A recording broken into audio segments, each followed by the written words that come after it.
Bismillahirrahmanirrahim and Assalamu alaikum students. Subject Mathematics for class 9 science group. Before starting this lecture, let's have a review of last lecture कि हमने last lecture में क्या क्या cover किया था. We have done operation on two sets in which we have done union of two sets. हमने सबसे पहले यूनियन देखा था एंड इट मीन्स यूनाइट और write down all the members without repetition.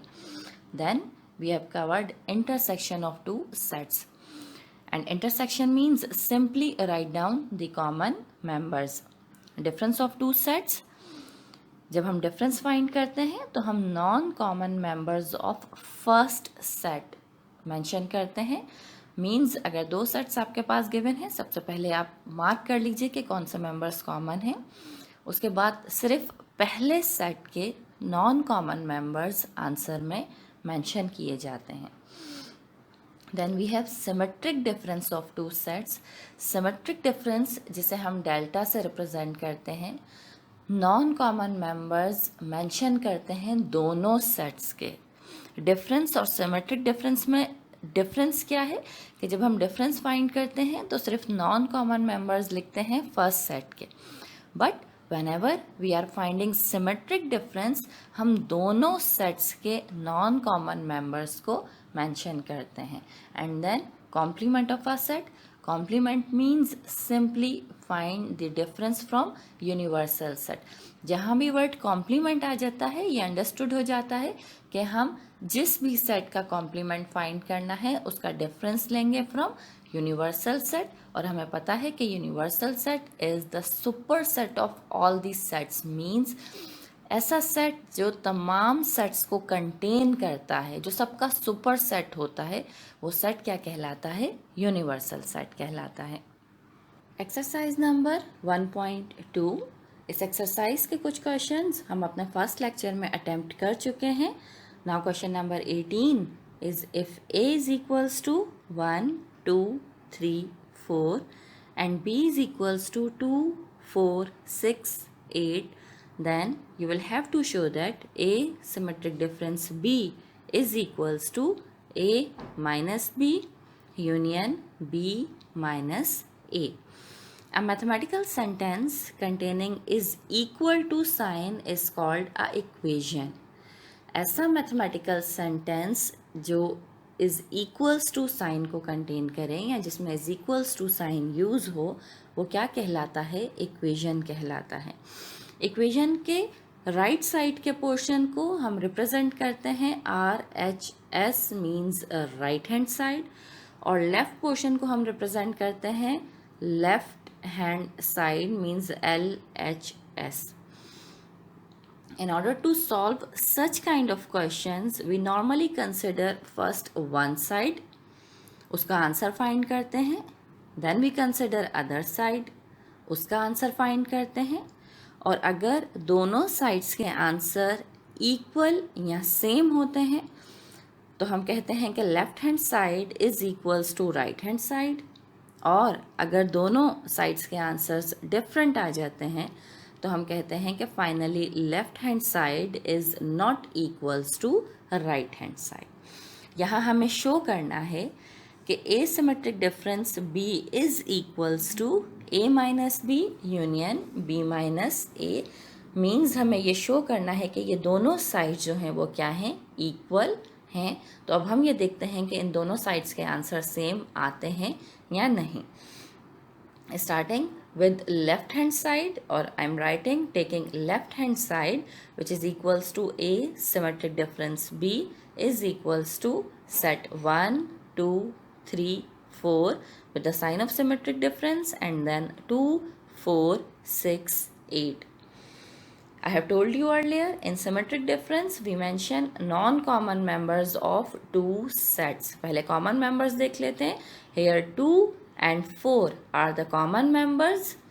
उन्हें छोड़ के first set के non-common members are 1, 3 and second set के 6 and 8. Finally I am writing asymmetric difference B is equals to 1, 3, 6, 8.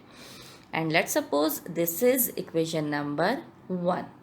यानी हमने जो लेफ्ट हैंड साइड का आंसर फाइंड किया विच इज़ इक्वल्स टू 1368, उसको हमने एक नाम दे दिया इक्वेशन नंबर 1 का। और अब हमें ये चेक करना है कि जो हमारा राइट हैंड साइड है उसका भी आंसर ये आता है या नहीं। Now taking right hand side, a minus B union b minus a। तो यहाँ सबसे पहले हमें फाइंड करना पड़ेगा a minus b। So I am writing first find a minus b and a minus b is equals to set 1 2 3 4 minus set b which is equals to 2 4 6 8. A minus b means non-common members of set A only, क्योंकि A हमारा first set है तो हम non common members लिखेंगे सिर्फ set A के। पहले common members को देख लेते हैं। Here 2 and 4 are the common members and non-common members of first set are 1 and 3 only. Therefore, I am writing A minus B is equals to 1, 3. Now find B minus A. In order to find B minus A, I am writing B minus A is equals to set B which is 2, 4, 6, 8 minus set A 1, 2, 3 and 4. Again हमें difference find करना है but यहाँ b minus ए required है तो हम non common members mention करेंगे set b के, क्योंकि पहले जो लिखा हुआ है वो सेट b है। सबसे पहले कॉमन मेंबर्स देख लेते हैं कौन कौन से हैं। Here 2 and 4 are the common members and non common members of first set are 6 and 8. Therefore, I am writing b minus a is equals to 6, 8.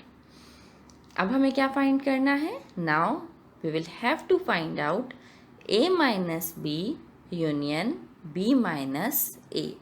Means जो हमने a माइनस b फाइंड किया और b माइनस a फाइंड किया उन दोनों का हमें क्या फाइंड करना है, union. So I am writing here a minus b union b minus a is equals to, first list the members of a minus b which are 1, 3 union with the members of b minus a which are 6 and 8. Union means write down all the numbers without repetition. So a minus b union b minus a is equals to 1, 3, 6, 8 and let's suppose this is equation number 2. अब अगर आप अपनी first equation को देखेंगे तो उसका भी answer किसके इक्वल आया था, 1, 3, 6, 8। और यहाँ जो हमने इक्वेशन नंबर 2 बनाई है उसका भी आंसर किसके इक्वल है, 1, 3, 6, 8। यस स्टूडेंट, क्या मतलब हुआ इसका कि सबसे पहले जो हमने लेफ्ट हैंड साइड लिया था दैट इज इक्वल्स टू 1, 3, 6, 8 और अब हमने जो राइट हैंड साइड सॉल्व किया उसका भी आंसर किसके इक्वल आया, 1, 3, 6, 8। Means from equation number 1 and equation number 2 हम ये बात कह सकते हैं कि left hand side is equal to right hand side and this is what we required in this question. Therefore, finally, we have proved. Now, De Morgan's law. De Morgan's was a British mathematician, or according to him, let U be a universal set and A, B be any subset of U. Then, first law, A union B whole complement is equals to A complement intersection B complement, and second law, A intersection B whole complement is equals to A complement union with B complement. These laws are known as De Morgan's law. अगर आप यहाँ देखें इन दोनों statements में ये जो comma लगा हुआ है ऑन A यूनियन B और A इंटरसेक्शन B और जैसे मैंने होल कॉम्प्लीमेंट कहा, इसका मतलब है कि आपको पहले A यूनियन B फाइंड करना है, then you will find the complement. इसीलिए इसको हम क्या कह रहे हैं, होल कॉम्प्लीमेंट कह रहे हैं। और secondly A intersection B whole complement का मतलब पहले आपको ए इंटरसेक्शन बी फाइंड करना है, देन उसका कॉम्प्लीमेंट फाइंड करना है। अगर आप थोड़ी सी अटेंशन दें तो फर्स्ट लॉ में देखें, A union B whole complement is equals to A complement. ये यूनियन जो है ये किस में कन्वर्ट हो जाता है, इंटरसेक्शन में, देन बी कॉम्प्लीमेंट। मीन्स अगर आप पहले ए यूनियन बी फाइंड करें और उसका कॉम्प्लीमेंट फाइंड करें तो वो किसके इक्वल होता है, A complement intersection with B complement के।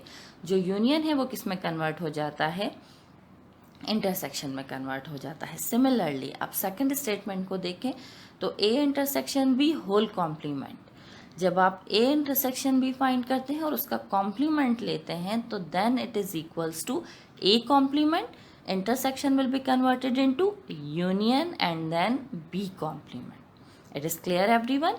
सबसे पहले हमें A union B फाइंड करना है, उसका कॉम्प्लीमेंट लेना है and then it is equals to A complement intersection with B complement. Secondly अगर हम A इंटरसेक्शन B फाइंड करते हैं, उसका कॉम्प्लीमेंट लेते हैं तो then it is equals to A complement union B complement. ये दोनों स्टेटमेंट्स जो डी मॉर्गन्स ने दिए थे ये सबको याद होने चाहिए, क्योंकि अगर क्वेश्चन सॉल्व करने के लिए आता है तो उसमें सम टाइम ये स्टेटमेंट्स गिवन नहीं होते। तो ये दोनों स्टेटमेंट के A union B whole complement is equals to A complement intersection B complement and A intersection B whole complement is equals to A complement union B complement। आप तमाम students को बहुत अच्छे से याद होने चाहिए। Exercise number 1.2 and question number 20 is if U means universal set is equals to 1, 2, 3 till 20 and A is equals to 1, 2, 4, 8, 10, 16 and 20 and B is equals to 2, 6, 8, 10 and 14 then verify De Morgan's law। देखिए ये सिर्फ question है और यहाँ पर लिखा हुआ है कि verify De Morgan's law. No statement is given here, that means कि it is very important to learn first statement. जब तक आपको स्टेटमेंट नहीं याद होगा हम इस क्वेश्चन को अटैम्प्ट नहीं कर सकते। Now starting this question, as we know from De Morgan's law, first statement क्या था आप सबको याद होना चाहिए, A union B whole complement is equals to A complement intersection B complement and second is A intersection B whole complement is equals to A complement union B complement. अब ये दो स्टेटमेंट हैं और इस क्वेश्चन को इन दोनों statements के लिए हमें क्या करना है, वेरीफाई करना है। तो एक स्टेटमेंट में वेरीफाई करके आपको दिखाऊंगी और सेकंड एज ए होमवर्क आपको खुद करना है। तो ऐसा करते हैं कि सेकंड वाला मैं प्रूव कर देती हूँ और फर्स्ट वाला यानी फर्स्ट स्टेटमेंट जो है वो मैं आपको एज ए होमवर्क कंप्लीट करने के लिए दूंगी, जिसके आप मुझे पिक्चर सेंड करेंगे। और सेकंड वाला जो स्टेटमेंट है A intersection B whole complement is equals to A complement union B complement, वो मैं आपको प्रूव करके दिखाती हूँ कि हम इसको प्रूव किस तरह से करेंगे। Now to verify A intersection B whole complement is equals to A complement union B complement, taking left hand side which is equals to A intersection B whole complement, क्योंकि हमें ये प्रूव करना है और मैंने आपको बताया था कि इस टाइप के क्वेश्चंस को सॉल्व करने के लिए हम पहले एक साइड कंसिडर करते हैं, उसका आंसर फाइंड करते हैं, देन सेकंड साइड का आंसर फाइंड करते हैं और दोनों के आंसर्स क्या होने चाहिए, सेम होने चाहिए। तो first find A intersection B which is equals to means mention A intersection B is equals to 1, 2, 4, 8, 10, 16, 20 and intersection with 2, 6, 8, 10 and 14. Intersection means write down common members और यहाँ पर common members कौन कौन से हैं, first 2, then 8 and 10. In intersection I am writing A intersection B is equals to 2, 8, 10. Now A intersection B whole complement means universal set minus this A intersection B. Complement का क्या मतलब होता है कि जिस सेट का भी आपको कॉम्प्लीमेंट फाइंड करना है उसका डिफरेंस ले लेते हैं हम किससे, यूनिवर्सल सेट से। तो A intersection B whole complement is equals to, first mention the universal set which is 1 2 3 4 5 till 20। जो बीच में डॉट्स हैं ये क्या रिप्रेजेंट कर रहे हैं कि 12 के बाद तमाम डिजिट्स यहाँ पर प्रेजेंट हैं, कहाँ तक, till 20। Minus A intersection B, और A इंटरसेक्शन B का मतलब 2 8 और 10। कॉम्प्लीमेंट का मतलब कि डिफरेंस फ्रॉम यूनिवर्सल सेट, और इसमें हम लिखेंगे क्या, यूनिवर्सल सेट के वो मेंबर्स जो कि A इंटरसेक्शन B में प्रेजेंट नहीं होने चाहिए। यानी पहले कॉमन मेंबर्स निकाल लीजिए, फर्स्ट 2 देन 8 एंड 10। अब ये 2 8 और 10 हम आंसर में नहीं लिखेंगे, इसके अलावा तमाम मेंबर्स हम लिख लेंगे। Means A intersection B whole complement is equals to 1 3 4 5 6 7, then 9, then 11 12 13 14 15 till 20। कौन कौन सा मेंबर्स हमने मेंशन नहीं किए यहाँ पर, 2 8 और 10, इन तीन को छोड़कर तमाम मेंबर्स हमने लिखे हैं। And this is the answer of left hand side, और let's suppose it is equation number 1। Now taking right hand side, A complement union B complement। तो सबसे पहले हमें क्या फाइंड करना पड़ेगा, A complement। Write down find A complement which is equals to U minus A, means difference from universal set। Again A complement is equals to, list all the members of universal set 1 till 20 minus members of set A which are 1 2 4 8 10 16 and 20। Now A complement is equals to non common members of first set, क्योंकि हम difference find कर रहे हैं तो सबसे पहले common members अलग कर लीजिए, 1 2 4 8 10 16 एंड 20। इसका मतलब कि A कॉम्प्लीमेंट के आंसर में हम ये तमाम मेंबर्स नहीं लिखेंगे, तो कौन कौन से मेंबर्स लिखेंगे, non common members of universal set which are 3 5 6 7 9 11 12 13 14 15 17 18 and 19।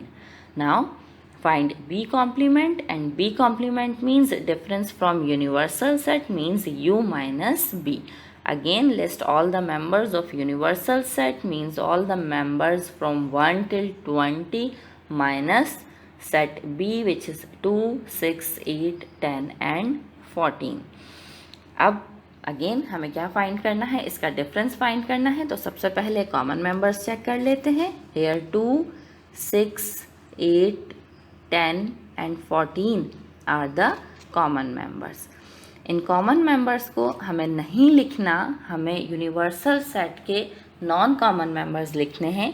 यानी B complement is equals to 1 3 4 5 7 9 11 12 13 15 16 17 18 19 and 20।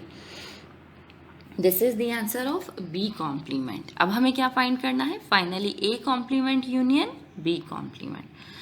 So I am writing A complement union B complement. First list the members of A complement which are 3 5 6 7 9 11 12 13 14 15 17 18 19 union with 1 3 4 5 7 9 11 12 13 15 16 17 18 19 and 20।